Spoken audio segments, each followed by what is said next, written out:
Hello and welcome to Whisky.com, where fine spirits meet. And today we're having three nice rums together with Benjamin Oliver Brown, or just Benny Brown. Everybody says Benny. Yeah, and you're the German brand ambassador, or like German and surrounds ambassador. Yeah, it's a mix. It's a mix. Officially, I'm the ambassador for Germany, and I am allowed to work a little bit in beautiful Austria because there's a lot of bars working with Flor de Caña. And with my superior, who is taking care of Western Europe, I help to board on Switzerland and Denmark as well. Ah, okay. Yeah. But the focus market is Germany, obviously. No? Yeah, but just to clarify, you are not for the importer, you are for the distillery. Yeah, exactly. I do work with Flor de Caña Nicaragua, so I'm pretty sure one of the only ones with a German passport who has got a contract from Nicaragua. Yeah. Okay. Yeah. So how did you get such a job? Is it like good question? And then you wake up and you are sitting in front of the camera and you think, well, what am I doing here? No, I'm bartending for around 30 years already. I did work in a lot of countries all over the world for different companies that do produce spirits as well. But normally, the companies ask you if you could think about to work with them. Oh, okay. So you're not writing a proposal and asking for a job. Oh, okay, so Yeah. they come to you. If you're lucky, yes. Okay. You can ask a lot, but normally the companies react on what you're doing with their brand, what you're doing with your behavior, what you're doing with your dress code, what do you know about rum, what do you know about the German market, the bartenders, the bars, the restaurants, the hotels. So it's about contacts and connection, of course, as always. Okay. And so the distillery is in Nicaragua. Absolutely. That is Central America? Central America it is. And that is like what was it? Like you had Costa Rica and Panama, no, Panama and Costa Rica and then Nicaragua. Absolutely. Yeah. And have you ever been there? Yes, of course. Okay. Of course. Once a year we meet there for our annual meeting. So all the ambassadors from all over the world meet there to discuss things, try to optimize processes and stuff, and of course meet. Yeah. It's a big company. We're not. I would love to talk about this very tiny craft distillery at the end of the road. It is at the end of the road, but it's not a tiny or small craft distillery. We're producing a lot of rum. But all the people that do work in Nicaragua and all the people that work out of Nicaragua, of course, most of them know each other. Not everybody knows everybody. But of course, we want to meet, want to cheer, want to salute, want to discuss topics. It's always different when you meet in person or when you meet in a digital meeting or in a phone call or something like that. No? Sure. So that is for us as a family-owned company an important thing, right? And so a company like Flor de Caña, I think I've seen a lot with like the volcano. That is a big topic with the distillery? Absolutely. The San Cristobal, that is one of all the volcanoes in Nicaragua, is the largest and the most active volcano in the country. And where the volcano stops, the sugarcane field starts. Okay. Yeah. So it's not only something romantic like you can see on the beautiful box here. Yeah. It's not only a beautiful volcano, but the volcano changes the terroir, the terra, the ground, the soil. So it is active. It is more than active. It is the most active of the country. And it's not breaking out, and everything is full of lava, like in the movies. You know it from the movies, I'm pretty sure. Sure, everybody knows one of these sketches. It's not like that. Okay. Yeah? So the company exists now for 135 years, and 2 years ago we had a little bit of eruption process. So in half of the country, the energy went down and stuff like that. That can happen, but normally it's just sitting there and giving us one of the most precious things that we need for our production process. It gives us the volcanic ash. Oh, okay. So it's an ash volcano. Absolutely. It's an ash volcano, and the thing is, what is volcanic ash doing to the soil that surrounds the volcano? It fertilizes the ground. Yeah. Okay. So it's a bit more of these, mineral tasting and all that kind of stuff. But like with the ash eruption, is that isn't like the ash toxic? Do you have to like wash it before you use it, or is that the sugarcane? Or yeah? Well, we ferment it anyhow and distill it, so yeah, okay, it's not that crazy.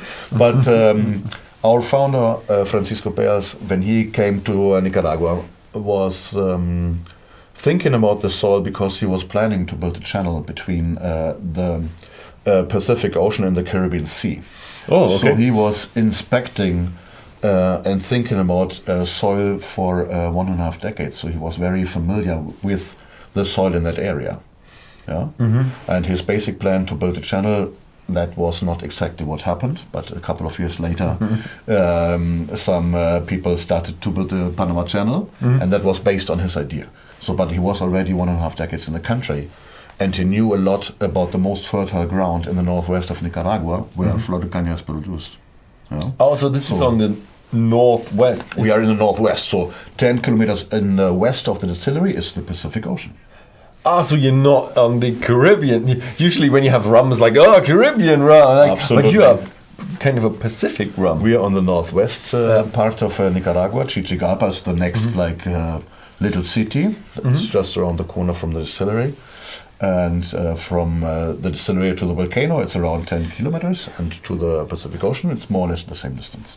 Oh, okay. Yeah? So we have a mixed soil, we have a mixed ground of sand and of basalt, of volcanic stone. Yeah? And this gives a lot of minerals to the ground. In the ground, of course, sit all the sugarcane plants. And through the ground runs the water that we use the earlier or later to rectify the spirit. Okay. Yeah? So we have a lot of minerals in the rums. Yeah? Because of that, because of all that minerals, and because of that idea from the founder to make to produce a rum that is as natural as possible. So structure-wise, we are a single estate rum. That means from the sugarcane field and the sugarcane plant to the bottle that is standing right in front of us. So the whole process we do on our own.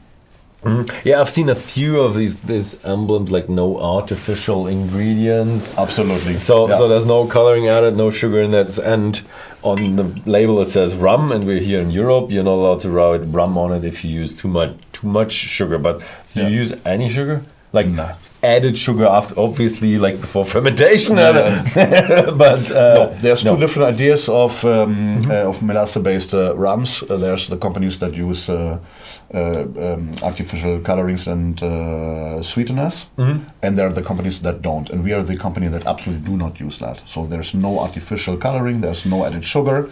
So if you would measure the sugar account of the rum that we are going to try, it's 0 grams per liter. Nice. Okay, and it says 7 on it, but it doesn't like it really says 7 years. How old is it? Well, we are talking here about blended rums. So there's a mix of different rums in the bottle. The seven years on the label gives the information that the youngest part of that blend, of that mix of rums, is at least 7 years in ex-bourbon casks.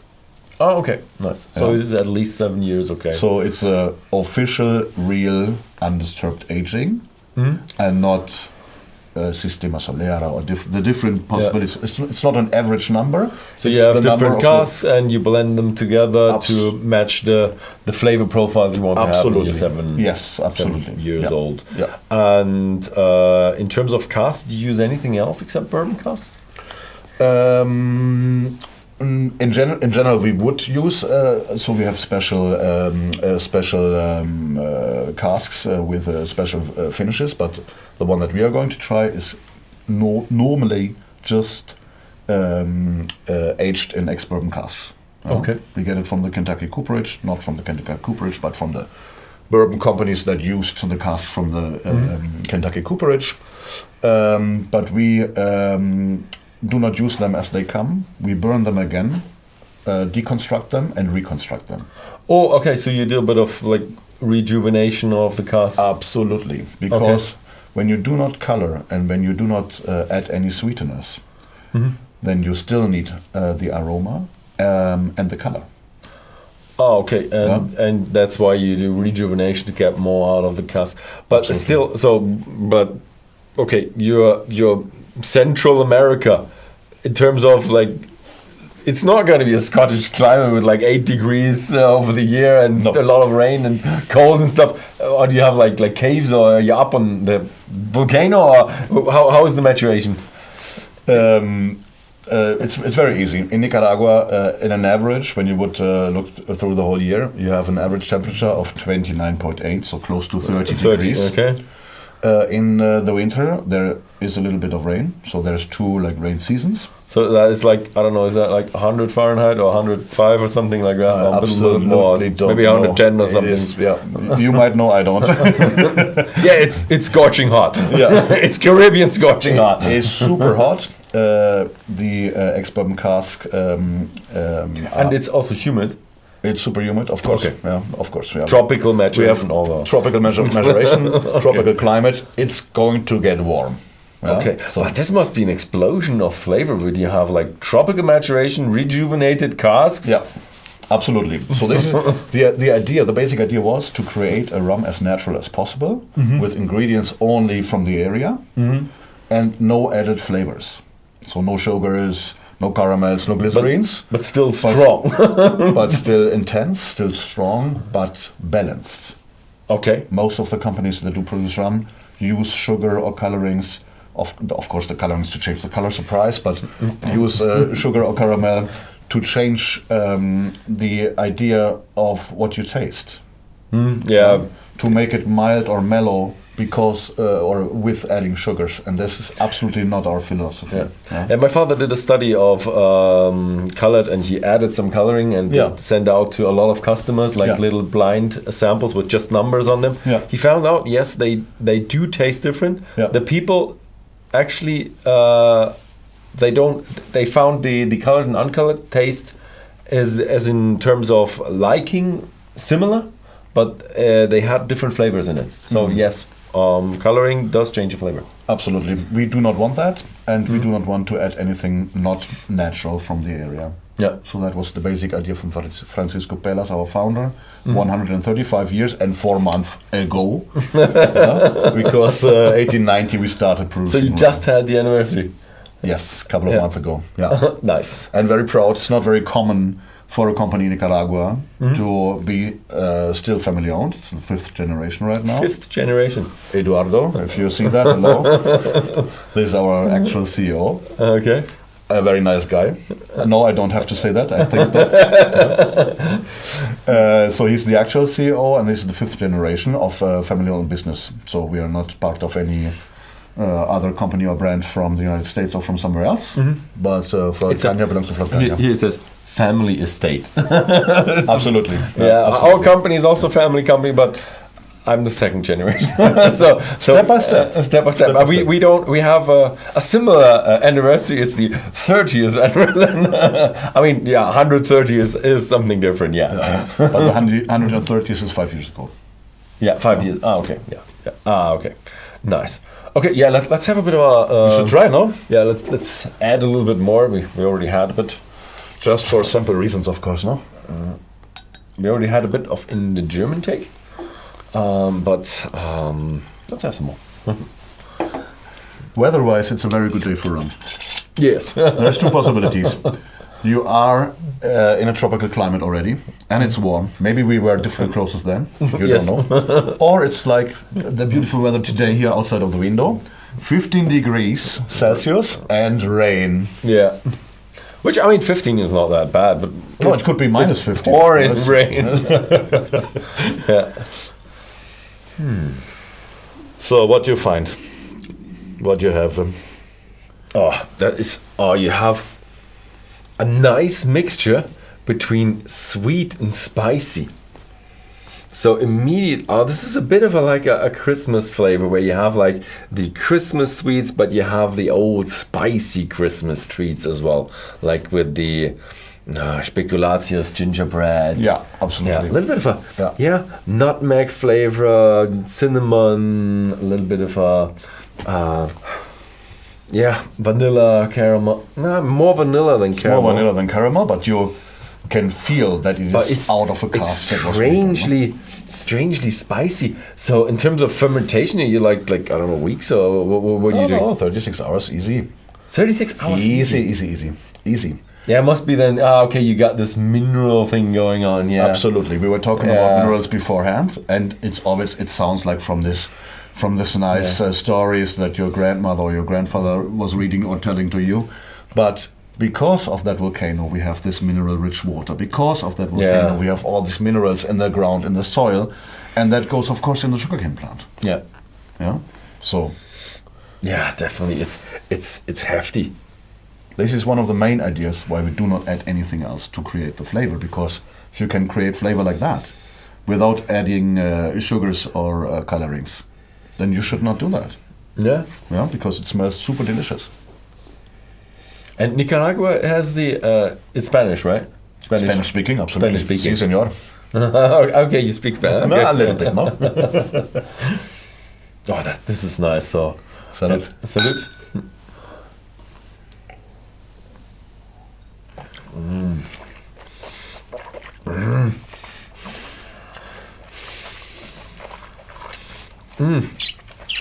amazed how much it kicks. And really, when you have the first sip, you have spiciness, something really attacking your tongue. Then you have the sweetness coming up, and then the spiciness changes into a nice mixture between sweet and spicy. The first thing is really a bit of I don't want to say it, but a little bit of a chili catch, or a little bit of a because this has 40% ABV. We are talking about 40 now. And it really attacks you a little bit at the beginning, but it's not. When you realize it's not the alcohol, it's something more. Mineral spiciness. Mineral spices more broad. Yeah. Of course, you can feel 40 ABV in the afternoon. Is it afternoon? I think it's afternoonish, no? Of course, you can feel that, but it's in a very tasty and very nice way. When you try at home, before you mix any of these very famous long drinks that you will do absolutely anyhow, whatever I say, try to remember that both of your nostrils, you can use them differently, even though it will always look a little funny when you twist your head, turn your head to the left and to the right, or to up and down. But it helps you to understand the olfactoric part of the rums, or of the whiskeys. Now we are here with Flor de Caña, so with the rums, of course, but it always helps the perception to move your head a little bit. No? Do you like it? Yeah, it's great. Good afternoon treat. Yeah, it is. It's nice, but I'm really a bit baffled because, this is your. I think you have a 4-year-old as well, but for our range here at Whisky.com, this is the entry, and this is pretty much the entry single estate rum that they have here. This is a real 7-year-old rum. Yeah, and in terms of tasting, you got you have the 4, I think. You got the 7. You have like a 15 Terra or something. Then you 12 before that. Then 15 Terra. Yeah. I think a 14 is there somewhere as well. On the German market, we start with the white 4 years, even though it's not here yet. But we start with the 4 years, and the blends run up to 25 years. Yeah, and so we have 18 and then 25. 4 and 7 are the younger blends. The 12, the Terra, and the 18 are the medium blends, and the 25 is the old blend. Yeah, very delicious, super smooth, very nice. I'm really baffled about what is this gonna do in the medium or the old ones. Absolutely, absolutely. This is one of the secrets from Nicaragua. So we exist, like I said before, for more than 135 years, but we do work like this since forever. Yeah? So this is the idea, to create something nice, something balanced, but without creating this very sugary and tangy taste and smell. Yeah? If you do not add something, then you only have the ingredients of the fermented and distilled sugarcane molasses and the water. It feels really sweet. Yeah. It always will feel sweet because it's made from sugarcane molasses. Yeah. Yeah. And like I said, we transfer that from the process via the fermentation and the distillation into rum, into alcohol. Yes. If you would measure the sugar, it's 0.0. But it would still remind you of something sweet because it's made from something sweet, right? Like in bourbon, they don't add any sugar in either, but it's sweet as hell. Absolutely. Yeah. I do like it, and I'm really excited about the next ones.